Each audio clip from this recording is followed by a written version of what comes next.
நடிகர் தனுஷ் நடிப்புல இந்த மாதம் இட்லி கடை அப்படின்ற திரைப்படம் திரையில வெளியாச்சு. அந்த படத்தை தனுஷ் அவர்கள் இயக்கியிருந்தாரு. படத்திற்கு பாசிட்டிவான விமர்சனங்கள் குவிஞ்சது. படம் பார்த்த அனைவருக்குமே இந்த படம் ரொம்பவே பிடிச்சிருந்தது. ஆனால் கூடவே காந்தாரா 1 அப்படின்ற பேன் இண்டியன் படம் ரிலீஸ் ஆச்சு. இட்லி கடை திரைப்படத்திற்கு எதிர்பார்த்த வசூல் இல்ல அப்படின்ற தகவலுமே கிடைச்சது.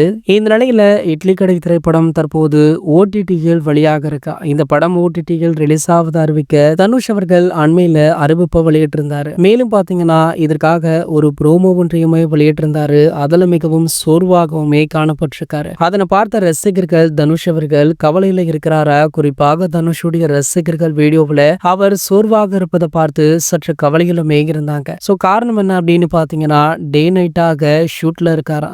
சோ அதற்கிடையில தான் இந்த வீடியோவுமே எடுக்கப்பட்டிருக்காம். ஆகையால தான் தனுஷ் அவர்கள் இந்த வீடியோவில் சோர்வாக உள்ளார் அப்படின்ற தகவல் வைரல் ஆகிட்டு இருக்கு. சோ இதனடுத்து பாத்தீங்கன்னா தனுஷ் பற்றி மற்றும் ஒரு தகவலுமே அதிர்ச்சிக்குள்ளாக்கி இருக்கு.